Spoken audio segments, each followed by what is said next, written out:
Avec une moyenne de possession par match de 39,3%, le club espagnol de Retafe se classe à la dernière position des clubs de Liga avec le moins de possession. Le club, entraîné par José Bordalas, pourtant classé à la 7e position en championnat, est souvent décrié comme l'incarnation même de l'anti-football. En effet, le club est la deuxième pire attaque du championnat espagnol, avec seulement 28 buts inscrits, dont près de la moitié sur coup de pied arrêté. Cette statistique affolante souligne une dynamique en vogue, celle de l'anti-football. L'anti-football, aussi connu sous le nom de harambol, se définit comme une stratégie footballistique qui met l'accent sur une approche purement défensive. Le terme arabe haram signifie interdit et est utilisé pour critiquer cette stratégie qui va à l'encontre du football champagne, agréable et divertissant. Effectivement, les clubs qui pratiquent ce style de jeu misent avant tout sur un bloc bas où tous les joueurs sont amenés à défendre. L'objectif de cette stratégie est de miser sur la défense pour empêcher l'équipe adverse de marquer, tout en opérant en contre-attaque. Pratiquée par des entraîneurs de renommée mondiale tels que Diego Simeone, Massimiliano Allegri, José Mourinho ou encore Mikel Arteta dans une certaine mesure, tous ces entraîneurs partagent un véritable point commun: leur équipe se caractérise par une solide approche défensive.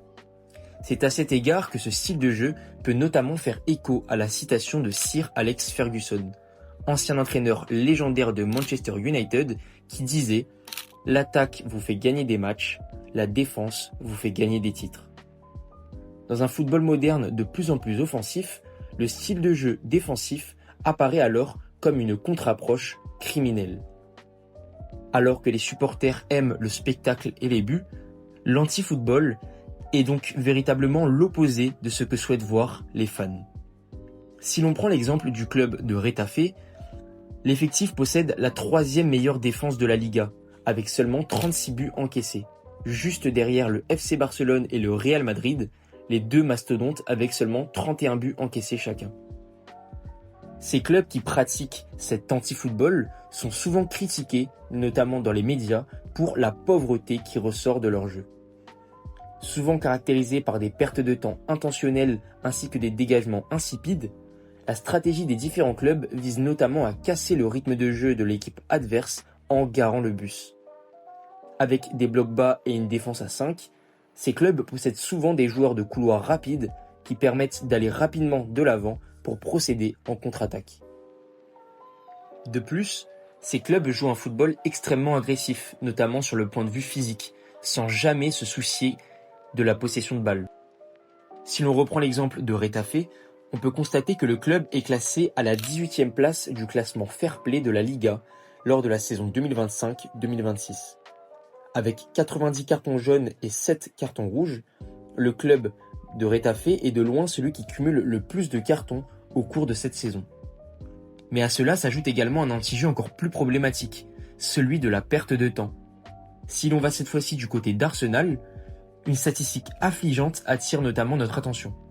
Selon Opta, les Gunners ont mis un total de 117 minutes pour reprendre le jeu suite à des corners lors de cette saison 2025-2026. Avec un délai moyen de 44 secondes pour effectuer un corner, le club londonien possède de loin le plus long délai de toute la Première Ligue. La fébrilité de ces clubs lors de la construction du jeu et des phases de possession souligne alors leur incapacité à se montrer dangereux en dehors des coups de pied arrêtés ainsi que des phases de contre-attaque. Mais alors, pourquoi ce style de jeu se popularise-t-il ? En réalité, les blocs bas sont une approche extrêmement efficace pour les clubs possédant une puissance offensive limitée. Cette stratégie nécessite principalement de la discipline et de l'organisation et est donc à la portée d'équipes plus modestes dépourvues d'excellents joueurs offensifs. Ce football, pratiqué par des clubs avec des budgets inférieurs, apparaît donc souvent comme une des seules opportunités d'obtenir des résultats satisfaisants, malgré un jeu souvent décrié comme puéril. Cependant, certains clubs utilisent ces stratégies en dépit de leur excellente qualité d'effectif.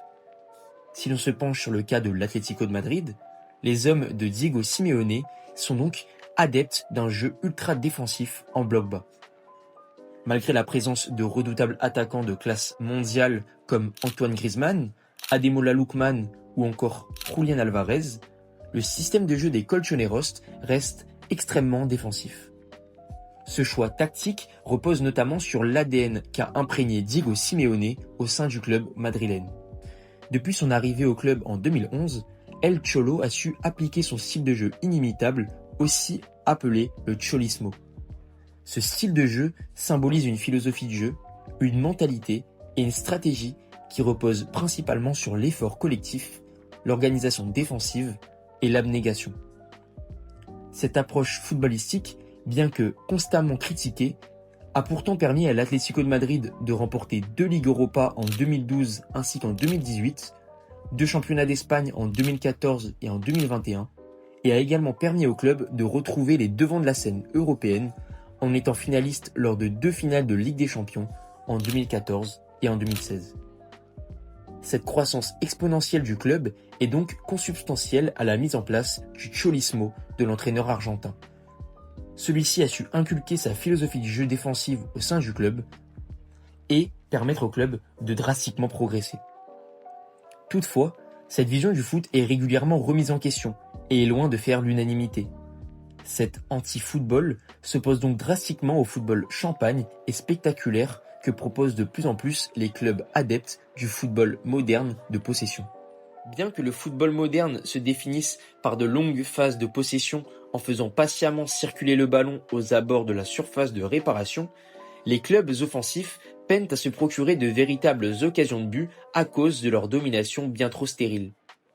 Le choix du bloc bas semble donc constituer une véritable alternative, puisque l'équipe qui défend réduit les espaces dans les zones dangereuses au centre notamment, et contraint les attaquants à prendre des risques pour mieux contre-attaquer. Lorsque l'espace est restreint dans l'axe, l'équipe qui attaque est souvent contrainte d'écarter le jeu, ce qui les mène à privilégier les centres dans la surface de réparation. Faute d'options dans l'axe, les centres depuis les ailes deviennent l'un des seuls moyens d'attaquer. Cette situation avantage donc généralement l'équipe qui défend et rend les blocs bas extrêmement efficaces face à des équipes pratiquant un football qui repose sur la possession. C'est souvent grâce à des individualités que la situation se débloque, mais toutes les équipes ne sont pas pourvues d'individualités de gros calibre. En définitive, le bloc bas demeure une stratégie terriblement efficace et extrêmement difficile à contrer pour des équipes offensives. Celles-ci sont forcées à prendre des risques pour tenter de trouver une brèche dans la défense. Mais ces risques entrepris par les attaquants peuvent toutefois profiter au bloc bas qui va pouvoir contre-attaquer par la suite. Pour conclure, l'émergence de l'anti-football est indissociable de la croissance exponentielle des blocs bas. Ces derniers permettent de contrer efficacement le football moderne offensif en apparaissant comme une alternative certes peu éthique mais extrêmement concluante. Mais alors, est-ce que le harambol est une bonne chose pour le monde du football ? D'une part, ce système de jeu est extrêmement nuisible pour la beauté du football. Les matchs sont souvent ennuyeux et dépourvus de magie. Mais d'autre part, pour les supporters de ces clubs-là, les résultats sont souvent satisfaisants, ce qui va encourager cette dynamique. Alors, la véritable question est de se demander si l'on préfère le spectacle ou les résultats. Car le football n'est pas qu'un sport éthique. La beauté ne fait pas tout, il faut également performer, gagner des matchs ainsi que des trophées. Le FC Porto de José Mourinho était régulièrement pointé du doigt pour son style de jeu ultra défensif, mais pourtant, le club a réussi la prouesse de remporter la Ligue des Champions en 2004, notamment grâce au style de jeu extrêmement controversé du Special One.